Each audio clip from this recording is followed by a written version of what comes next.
Hey guys, Lo Myrick here. I'm coming to you from beautiful Costa Rica, so I apologize in advance if there are any background sounds. Hopefully you can hear me okay, and we're going to get to it.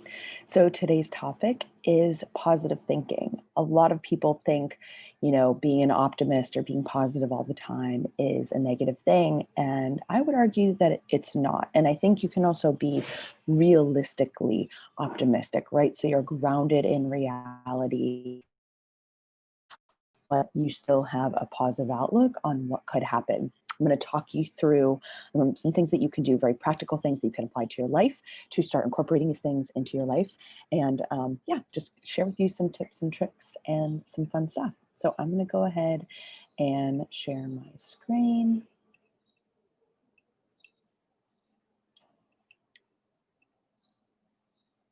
Okay. So, positive thinking, probably one of my favorite topics. Positive thinking, here's kind of the list of things that we are going to run down. So, become mindful of your self talk, right? Super, super important. Keep going, take action. This is critical. Not forcing positivity, this whole like good vibes only movement. I'm not a fan of that. I want to talk to you a little bit about Stoicism and incorporating those principles into your life. Programming positivity. How can you actually bring positivity and mindset into your life? I want to talk about manifesting. There's a lot. Again, this is a very common misused word, and I want to talk about actually how to manifest and some ways that you can do that. And then just remembering your self-image. So let's jump right in. Be kind to your mind, you guys. It is so important. Do you treat yourself like you would your best friend? I think a lot of us, we might not even know like kind of the inner self-talk that we have. I mean, I even catch myself sometimes if I do something or I trip over something, pretty clumsy. But if I do something and I'm like, oh, I'm so stupid. And I'm like, no, like even that little phrase, no, I'm not stupid. Like, oh, that was so silly of me. Or like someone has said, I heard and I adopt this. Oh, so human of me, right? Like these small little ways in which we talk about ourselves and to ourselves. So whether you're talking to yourself or to someone about you, make sure that you're using the right language, because everything that we say, everything we think gets stored. And it either gets stored in our conscious or our subconscious mind. And the more information that we store in our subconscious mind that isn't helpful, the more it's going to direct our life that way. There's actually, and I can include this in the resources, but Bruce Lipton talks a lot about how our subconscious programs run like 95% of our life. And if your subconscious programs aren't positive, that's going to be very difficult to achieve the things you want to achieve. And he breaks down, there's a really great video I'm going to share, but he breaks down essentially like how the conscious brain works versus the subconscious brain. And just because you read a book or listen to this presentation doesn't necessarily mean that it's taken into your subconscious brain. And you need repetition, which we're going to talk about a little bit later, and a lot of other things to get that message to stick and to land. So be kind to your mind. Everything that you're thinking or saying about yourself is going to land somewhere. So make sure that what you're thinking is positive, and I like to think of it as, how would I treat my own best friend? Would I be there to show up for them? And would I be saying this kind of stuff to them? Or, and I like to think about things in my life like a relationship with another person, because it helps separate me from the thing, right? Like a couple years ago I was working on my financial responsibility, and it's like, if this were a relationship, what kind of relationship would it be? So there's all kinds of ways you can do that. You can do that with your body image. You can do that, you can think about your relationship with other people. You can think about your relationship with your physical environment. The list of things that we talked through before, those 10 different areas, your mental and emotional health. What's your relationship with that?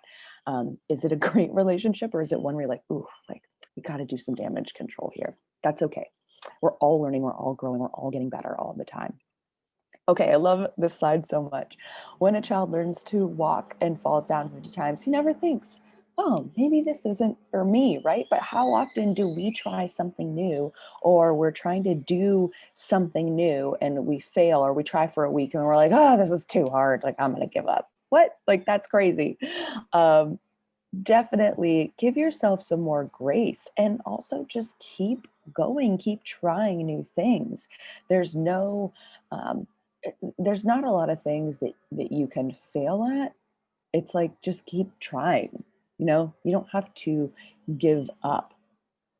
This is one of my favorite quotes. It is, worrying is like a rocking chair. It gives you something to do, but you don't go anywhere, right? So I want to talk about taking action, right? Because I think worry happens when we're just spinning or rocking, right? Worrying isn't actually help move us forward. And there's a difference. Taryn Toomey, who runs an incredible workout program called The Class, she always says there's a difference between processing and complaining.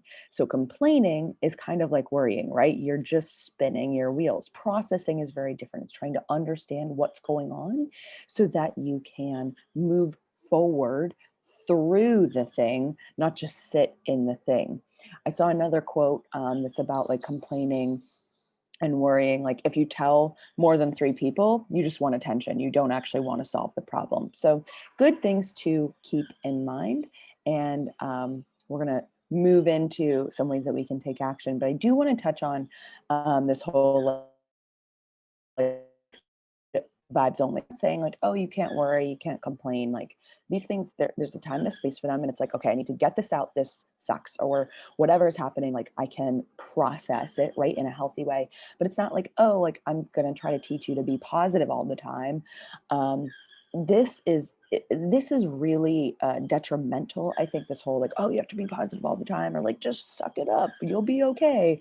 um, the the way in which we move through things is to acknowledge them, think about why it's hard, why it's challenging, why it's sad, why it sucks, and move through it to a better um, outlook or better perception of the situation, or so that we can begin to heal. So if you're having a bad day, that's okay. That's actually pretty human. It's not just good vibes only. You don't need to put a smile on it. Acknowledge, trying to cover it up, you're actually going to make it worse. So, by no means, again, am I saying just toughen up and get going. We definitely want to make sure that you're acknowledging whatever is going on for you, you're processing it, and then you find a potentially different perspective to help you move through whatever the thing is. This is another one of my favorite quotes.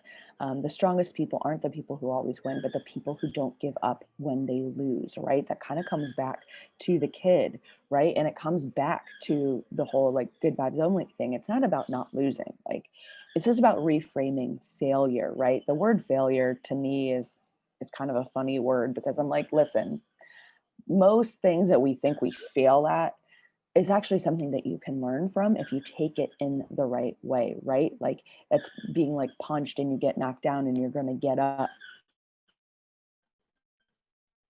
And not actually punched, hopefully, but it's about being able to look at failure, learn from it, move on, and take that failure and have it make you stronger, right? So in every failure, there's a lesson. I now enjoy this, right? I'm like, when I fail, I'm learning. I think there's so much to be said about that. The more that you try new things, the more that you fail, the more that you learn, you just grow, you get bigger, you get stronger, you have now new understanding and new capabilities, new awareness of things that you didn't before. So, highly encourage failing. It will make you stronger for sure. Okay, now one of my favorite topics, stepping into Stoicism. It is a philosophy and a way of life. It's a way that we can exist and operate and stronger, I think. And I'm going to take you through some of the basic principles and concepts, and then I'll also share some resources of where you can read more, learn more. Okay, so these are just a few Stoic principles. Focus on what you can control, right? Shift your mindset on what you can't. We talk about this a lot. I think it's so important knowing, okay, if I'm worrying about something, can I control it? Okay, can I control it or can't I? If I can, awesome. You can do something about it. You can take action, right? If you're saying, if you're like, oh, I can control this, but I'm just going to think about it, that's where you're worrying, right? Get out of the rocking chair, get up and take action. If you can't control it, shift your mindset, right? How can you shift your mindset into a more positive place so that you, and not even necessarily more positive, but even saying like, well, I can't control this, so I'm not going to focus on it anymore. You can't control other people's behavior, right? So if they're doing something and you have no impact over what they're doing or how they're doing it, just being able to accept that and say, okay, that's what they're doing. I don't have the ability to control this. I can only control my actions and what I do. Hopefully, you guys get the picture on what that means. Amor fati, love your fate. Essentially, that is just, you know, embracing whatever happens to you, knowing, again, kind of coming back to the first point, focusing on what you can control and shifting your mindset on what you can't. So, whatever happens, you're obviously going to try to make the best of your life, but whatever happens is going to happen, and do what you can with what happens to you. So, Amor fati is love your fate. Turn obstacles into opportunities. This is the same thing with you failure. It's necessarily a failure if you can learn from it and get up and keep going, right? Not every obstacle is necessarily a bad thing. What can you learn there? How can you grow? And it's not saying to run through the wall at full force, metaphorically speaking, but what can you do to learn about the situation and persevere through it? Or maybe it's going around it, maybe it's like, this is not a battle that I need to fight today. Being mindful, being present, we talk about this a lot, right? Like having awareness of how you're operating, where you are, how you're interacting with others. This is a very key principle in the Stoic philosophy. Time is your most precious resource, so make sure that you're using it wisely. Kind of comes back to being mindful, being present, having that awareness, that's using the triggers on your phone so that you're not just scrolling through Instagram, book, or TikTok, right? It's being aware of how you're using a time and using it in a positive, productive manner. And productivity doesn't mean you have to be doing something all the time. Productivity can be journaling. Productivity can just be enjoying your cup of coffee. It can be um, doing whatever you are fully present and aware, being grateful for what you have. And I have another slide on gratitude because I love gratitude. So just reminders of why gratitude is so amazing and important. Um, don't look for happiness in material things. This is huge, right? Like when we're seeking happiness or fulfillment in material things, it's very difficult to sustain happiness and achieve real fulfillment. You might for a moment or from a small short period of time, but it's not going to sustain you and fulfill you long term. You're just going to have to keep getting more and more stuff. Another thing is don't look for happiness in, and it's reflecting, it's finding time to reflect and look at your life so that you are constantly thinking, okay, how did I do that? How did I show up in this situation? How can I grow from this? How can I learn from this, right? Being mindful, being present, finding that time to reflect will help you learn and grow from whatever obstacle happened, or just learn and grow from the previous day. So super important to find that reflection time, whether it's through journaling, whether it's just through sitting quietly at the end or the beginning of each day, whatever you can do to find that time. Okay, gratitude, one of my favorite topics. There's actually been so many studies by Harvard, Berkeley, um, Stanford. I think there's a couple other schools. Um, they have actually proven that gratitude improves your physical and mental health. It's super powerful. It's an incredible tool. With consistency, they've proven it can increase your happiness. It helps you appreciate what you have and attract what you want. So super powerful practice. Hopefully you've incorporated this into your life. Okay, a few famous Stoics just to wrap up this topic that you can research on your own. Seneca, probably Marcus Aurelius, probably the greatest one. Ryan Holiday is more modern Stoic, and he's written a couple books, which I'll put in the resources. So programming positivity, how can you actually program positivity into your day? So create affirmations in the present tense. I am focused. I am present. I am strong. If you're competing, maybe I shoot consistently. If you're basketball, if you're tumbling, like I am balanced and poised. So things that are in the present tense. Identify negative behaviors and self-talk. So notice, right? This is about being mindful. Notice when you have negative thoughts and you want to stop them. The first part is noticing them, stop them and replace them with the present affirmation. If you need to create a new affirmation, create a new affirmation. So if you have a negative thought come through, rewrite it. Rewrite it into whatever you want to say instead. That's why it's helpful to have some affirmations kind of like on the sidelines ready to go. But you can also write them in the moment. If you notice, like, again, like, oh, that was so stupid. Like, oh, that's so silly of me, right? It's easy. Just replace it and just keep doing that. Replace and repeat, replace and repeat. You can do this for everything. Manifesting. Okay, I want to talk a little bit about this. Again, it's a very misunderstood word, I think, but there's actually really practical ways you can do this. Manifesting is essentially believing in the possibility of something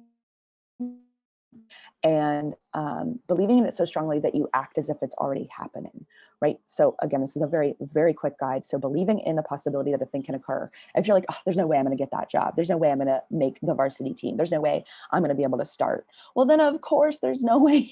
It's a very small chance that you're going to be able to do it. So you need to believe in the possibility that the thing can happen. First step. If you don't have that, it's going to be really hard to move forward. Next, bring it into the present moment. Believe that it can happen, like now, not in 10 years, not in a year, now, that it can happen tomorrow, today, that it can happen for you. And then act according. Act as if it's already happening. When you act as if a thing is happening, it brings the possibility and the frequency of the thing closer to you. Everything has energy, everything has a frequency. And if you're acting as if it's going to happen already, the probability that it's going to happen is going to increase tenfold. So this is just a very quick way that you can manifest and kind of bring positivity into your life. I've done this literally hundreds of times in my life, whether it's jobs or I wanted to move. So many things, could be big things, could be small things, could be like, you know what, I'm going to have a really easy time getting to this place today. I'm not going to hit any traffic. And I know that's a silly example, but if you're thinking about, oh man, the traffic's going to be so bad, the traffic's going to be so bad, that's all you're going to be focused on, right? So even in small ways, how can you bring this about in your life? Okay, another one of my favorite things for you guys to remember is this self-image. I want you to hopefully work on positive self-image, knowing that you are complete, but you are not finished. This is one of the most powerful perspectives that you can have, knowing that I am great the way that I am right now, where I am right now. Everything that I've done to this point is amazing. I'm super grateful for that. And knowing I can do more and be better, right? This is a kind of very stoic concept. But taking this into your day and having gratitude for all the things that you've done and still knowing that you can have goals and be better, but there's nothing about you that is not okay as it is today. Super powerful. When I saw this, I was like, oh man, this is great because it's easy for me to like, okay, I'm going to strive for more, strive for more, strive for more. But that's not always helpful, right? And then you kind of miss acknowledging your accomplishments, acknowledging who you are now, which is sad because you've done a lot to get where you are today. So I'm complete, but I'm not finished. Okay, just to recap some of the things, becoming mindful of your self-talk, being kind to yourself, treating yourself like your best friend, keep going, take action, right? Worrying isn't going to help move you forward? How can you take action? We're not going to force positivity, right? We want to process, we want to move through what's happening and find ways to learn and grow from it. All of the Stoic principles. I'd love to know what your favorite one was. Please reach out to me, let me know. Programming positivity, right? The 3 steps, which is having affirmations, identifying negative behaviors and self-talk, and then replace and repeat. You can do this with anything, right? It all comes back to being mindful of what's going on, the self-talk in your head. Manifesting, it's a very simple way to do that. You got to believe that it's possible, right? You have to think about it as if it's possible in the present moment or in the current time period. And then the third piece is acting accordingly. I act as if it's already happening or happened. And then self-image. You are complete. You're amazing. You've done so much to get to where you are today. So make sure that you appreciate yourself. Okay, your challenge this week: create 2 positive goal statements, affirmations, write them down every morning and every night, just one time in the morning, night. If you want to make it more powerful, write them down multiple times. Maybe put them on your home screen, but at least write them down once in the morning, once at night for 1 week, 7 days. I know you can do this, and I'm curious to see how this impacts you. And you can do it about anything. You can do it, like I said, about your life as a whole, about things you're struggling with, but make them positive, make them present tense, right? Super, super important. Okay, questions, feel free to reach out to me at lowmyrick or hifriend@lowmyrick.com. That's at lowmyrick on Instagram. And yeah, I hope this was helpful. Let me know what you want to hear more about or if you have questions on. But that is it for me today. I hope you guys are having a great week. And remember that you are amazing. You do anything that you set your mind to. Take care.